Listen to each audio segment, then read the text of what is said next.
po yun dyan, tulo po yun dyan, tulo po. Pero kunting tiis lang po dahil ang mahalaga po ay may matutuluyan po. Ito ang batang si Sophia. 9 years old pa lamang ay alam na niya na kailangan niya magtiis para makatapos ng pag-aaral. Dahil sa hirap ng buhay, pumapasok kahit walang laman ang sikmura ng bata. Kahit baon, wala siya. Minsan, binibigyan ng mga klase ng pagkain dahil wala talaga siyang dala. Wala po. Sa isang araw po, isang beses lang kami na kumakain. Sa gabi lang po kami nakain. Sa gabi na lang? Opo. Halimbawa po. Paano nyo natitiis yung mga bata?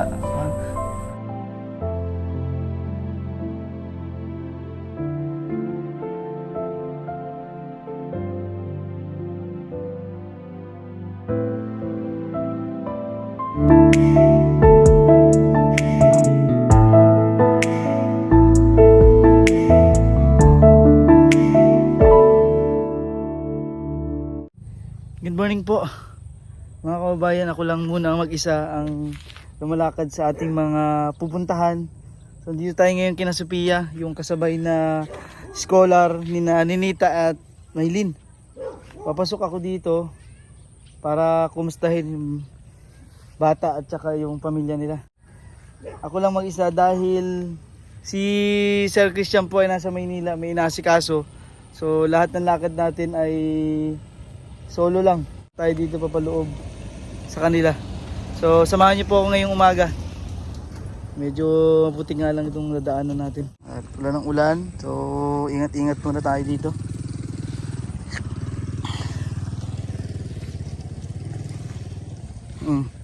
Sobrang masukal at maputik ng dini dito sa kanilang. Yan, dito naman medyo okay.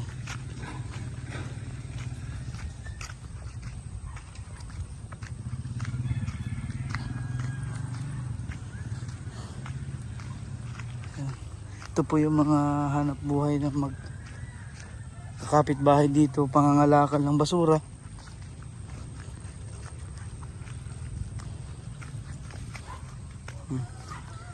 Paloob kasi yung bahay nila.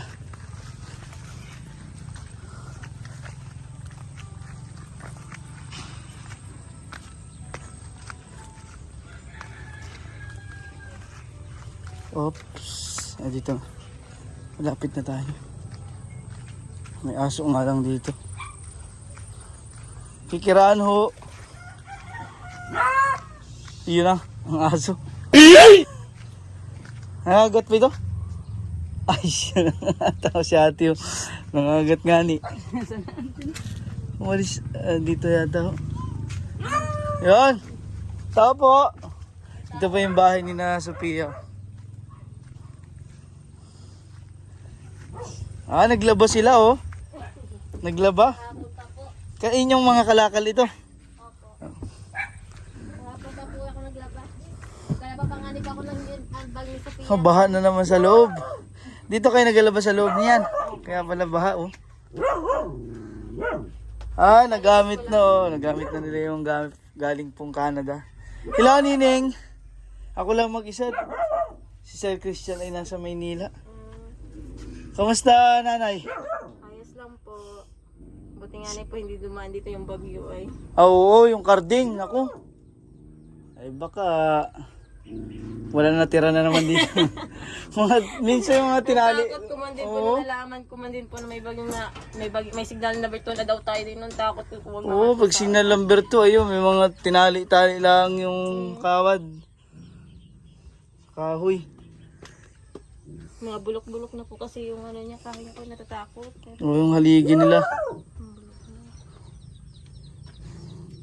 Ano po tayo ngayon? House tour. Abahay ni nanay. Si Sophia ho. Pumasok po. Ngayon po siya ay natuwa naman ako kahapon. Nga dahil po ang dami ko nalabahan ko po yung uniform niya. Baglang po. Sabi niya, Mama, dahil ikaw naglalaba ako na magaluto. Nagluto? Oo. Ang bata? Nagluto na. Marunong siya magluto ngayon ng sinaing. Nakadalawang beses na siya nagluto ng sinaing. Tapos, tag nito, nagluto din siya ng tuyo.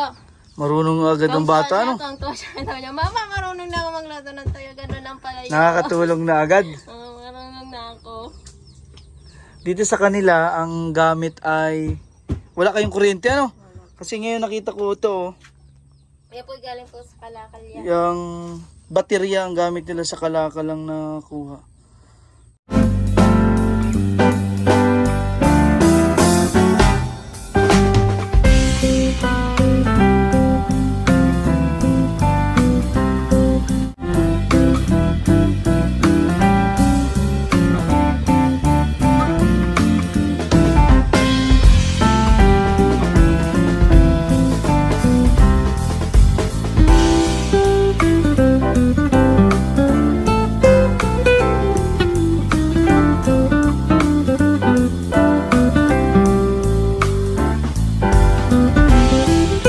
Good news ako sa inyo. Tinatanong ng sponsor, ano yung sukat ng paa? Ngayon ko lang ulit naalala, paa ni Sophia. Para magkaroon, bibilhan daw. Para ipadala dito sa atin. Buti naman po. Anong sukat? Alam mo ba, Nay? 33 po. 33 na pang bata. Opo, yung sa paa niya po, binilhan namin siya sa school shoes, 33 po. Tapos sa chinilas niya, 33 din po. Pero hindi ko po alam na may iba-ibang size man din po yun. O, sa ibang bansa, ano? Kasi sa ibang bansa galing yun, Nanay. Kaya tinanong ko rin sa inyo para malaman din ng sponsor. No? Kasi nakakalimutan kong itanong pagpunta ko dito last time. Ayan po yung mga nabili nating uniform na pinagawa ni Nanay. Alabahan na. Ito si Nining, ilang taon na ito? 3 po. Sa sunod po mag-aaral na po yan. Ay, mag-aaral ka na. Pasok ka na, pasok. Mag-aaral na po yan. Ito lang inaasahan nila dito. Gamit para magkaroon sila ng ilaw ay baterya. Itong battery na to. Sa kalakal din napulot sa basurahan. Opo, napulot na po yan. Medyo, naman po, medyo ayos-ayos pa. Hindi siya, papakinabangan pa naman. Si tatay, nasaan? Ngayon po ay Anong trabaho ngayon? nangalakad tayo. Mga lakal. Kumain na ho kayo, Nay? Opo, nakamain na po kami. Yan yung po. Tawag na ito yung noodles po. Meron kayong bigas na dinala namin din eh? Opo. Yun na lang tira. Ayun o. Opo. Ito may bigas pa sila dito. Nagagamit nyo na ba yung galing sa Canada na package? Opo, nagamit na po.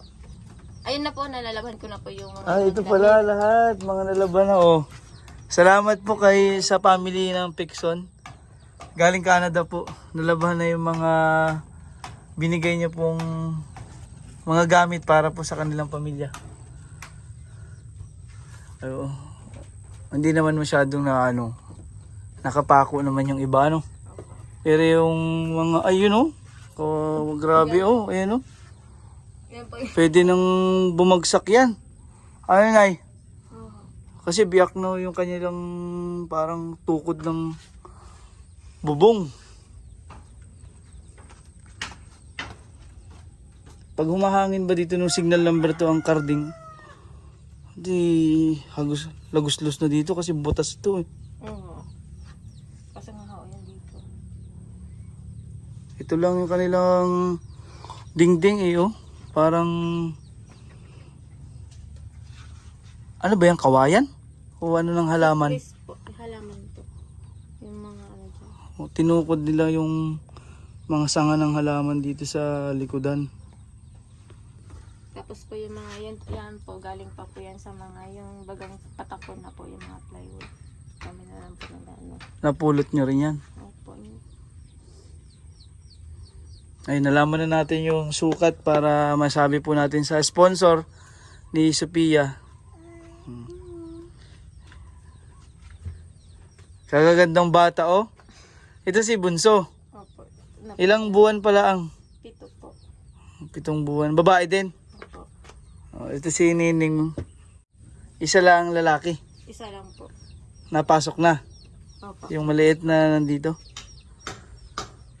At bibigay po natin kay Nanay yung allowance po ni Sophia na buwan-buwan para po may magamit sila. At pagpapasok yung bata may baon ano. Apo, ano may bawang po? Ito po yung galing kay Miss Betty. Maraming salamat po. At si Miss Betty rin yung nagtanong kung anong sukat ng Salamat paa ni Sophia. So si Sophia po ang pinakabata nating scholar. Kasabay po ni na Maylin at ni na Ninita na nabigyan din ng scholar ni Sir Paul na nasa Maynila. So ito po yung allowance po ni Sophia. Salamat po kay Madam BT England po. Salamat po. Meron na silang panggamit kahit papaano pang baon ng mga bata. Si dalawa na yung pumapasok sa kinder. Hanggang anong oras yun? Sa kinder po, pasok niya po ay alas 7, labas po ay mga 9. Ngayon, tapos yung si Sophia naman po, pasok po ay 7, labas po nila ay 11:30. Inano na po, dapat po ay alas 11 po nabasa sakto. Ngayon po nilagdagan po ng 11:30 po. Pero hindi naman siya umuwi ano? Hindi po siya. Maghapon na siya doon. So, umuwi na siya mag-isa. Ano po siya, takot po siya malit. Ayaw niya po malit. Malayo din kasi dito yung nilalakad lang ng bata minsan dahil si papa niya ay naghahanap buhay nga. Naiwan nga ni po yung payong niya. Ay may payong na si Sophia. Naiwan na po yung payong niya. Nakalimutan. Eh dapat wag iwan lagi ano. Minsan kasi biglang umuulan. Ang dilim ng langit ngayon. Ay sobrang init sa room tapos bigla siyang uwi. Baka magkasakit ang bata. Kahit po may ano yun, nagkaroon po siya ng ubo at sipon. Hindi talaga siya na-absent. Sabi ko, anak, nakakahawa man din yan, anak. Mama, mag-face mask na lang po ako. Oo, wag na lang tanggalin yung face mask. Baka makahawa. Ngayon, ibinigyan ko ng baon. Sabi ko sa kanya, anak, kung maasahan yung bili-bili na sa kantin lang, hindi naman nakakabusog. Kung ano maaari, yung kanin na pinabaon ko sa'yo, kumain ka ng kanin. Bumibili daw siya ng shampurado doon. Kaya okay naman yun. Parang lugaw din yun. Hindi naman kayo nahihirapan talaga pagka malakas na ang ulan, bagyo. Ano po, minsan natulog po yun dyan, tulog po yun dyan, tulog po. Pero kunting tiis lang po dahil ang mahalaga po ay may matutuluyan po. Oo, kahit na tulo ng tulo dito, lalo butas itong pader. Tanti po yun, meron na nasisilungan. Pero nakakatakot pag signal number 2 talaga yun. Ganitong ano, yung kahoy. Yun nga ni po. Baka magising nyo ay nalipad na pala. Ayan, masasabi nga lang, umaambo na nga. Ngayon, sabi niya po ng madam niya ay memorize po yung tula. Memorize po din po yung English na mga tanong din. Memorize siya habang nag-hugas plato. Nag-memorize siya habang nagalamig yung memorize siya. Lumemorize yung bata kahit na gumagawa dito ng mga paghuhugas. Nagsalita siya, tapos nagatula. Tapos si mama, memorize ko na. Ano, kagaling ang bata na ito. Ako po ay nagpapasalamat araw-araw sa lahat po ng ating mga sponsors na nagbibigay po ng pag-asa. Lalong-lalo na katulad po ng pamilya ni na nanay, tsaka nabigyan natin ng scholarship yung si Sophia ho. Ako ay nagpapasalamat niyo pong pagmamahal at pagtulong sa amin. God bless po sa ating lahat at maraming salamat po. Maraming salamat po sa inyong lahat.